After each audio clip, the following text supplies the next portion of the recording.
আসসালামু আলাইকুম। এটা হচ্ছে যশোরের লতিরাজ বাড়ি এক। দেখুন আমাদের গাছে কি পরিমাণ লতি হয়েছে এবং কত মোটা এবং লম্বা লতি। আপনারা যদি এই লম্বা এবং মোটা লতি চাষ করতে চান, অবশ্যই যশোরের লতিরাজটা চাষ করতে হবে।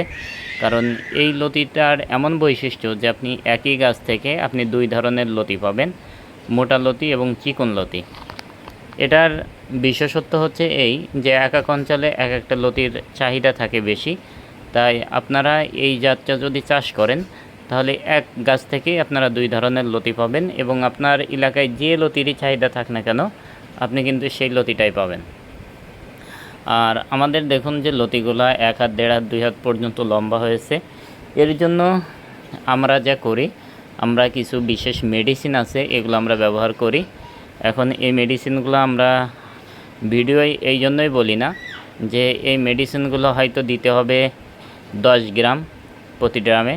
আপনাকে বললে আপনি দেখা যাচ্ছে প্রথম দিন 10 গ্রাম দিয়েছেন, হয়তো ভালো রেজাল্ট আসছে, পরের দিন আপনি একা একাই আমার থেকে না শুনে আপনি 20 গ্রাম দিয়ে দিবেন। কারণ হচ্ছে যে আপনি বুঝবেন এইটা যে যেহেতু 10 গ্রাম দিয়ে আমি ভালো ফলন পেয়েছি, আমি 20 গ্রাম দিই, তাতে ক্ষতি কী? কিন্তু আপনি তো জানেন না যে মাত্রা অতিরিক্ত যে কোনো জিনিস দিলেই গাছের জন্য সেটা ক্ষতি। আপনি যখন মাত্রা অতিরিক্ত দিবেন তখন দেখবেন যে আপনার গাছ অলরেডি নষ্ট হয়ে যাওয়া শুরু হয়েছে। এই জন্য হচ্ছে আমরা এই মেডিসিনগুলো আমরা কখনোই ভিডিওই বলি না। তবে যারা এই পরামর্শগুলো পেতে চান অবশ্যই স্ক্রিনে দেওয়া নাম্বারে অথবা হোয়াটসঅ্যাপ নাম্বারে আপনারা কল করবেন।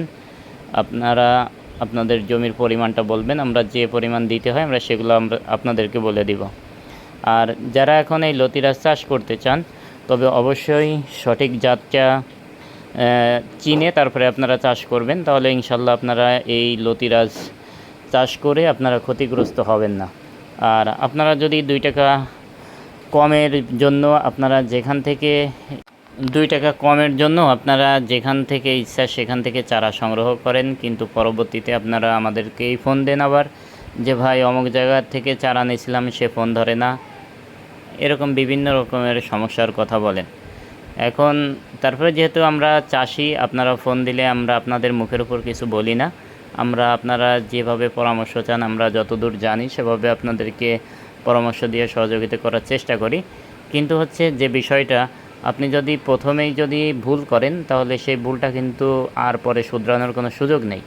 এই জন্য আপনারা যেখান থেকেই নেন আপনি জাতটা ভালো নেবেন, তারপরে জাত ভালো নিলে আপনার জমিতে মেডিসিন দিলেই লতি আসবে, কিন্তু জাত যদি ভালো না পান তাহলে কিন্তু আর লতি হবে না। এই জন্যই এই দিকটা খেয়াল রাখবেন।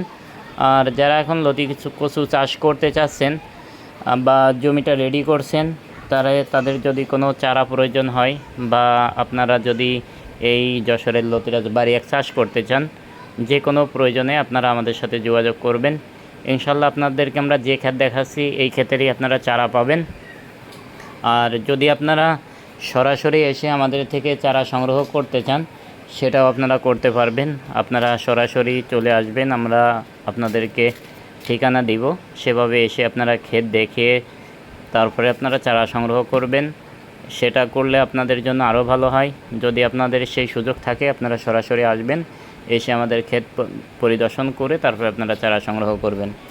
কারণ হচ্ছে চারা সংগ্রহের বিষয়ে আমি এতটা গুরুত্ব দিই এই জন্য যে ভাই আপনি জাতটা যদি ভালো না লাগাতে পারেন আপনি কিন্তু ওই ক্ষেতে যত পরিমাণ মেডিসিন দেন, সার দেন, আপনার কিন্তু তেমন ফলন হবে না।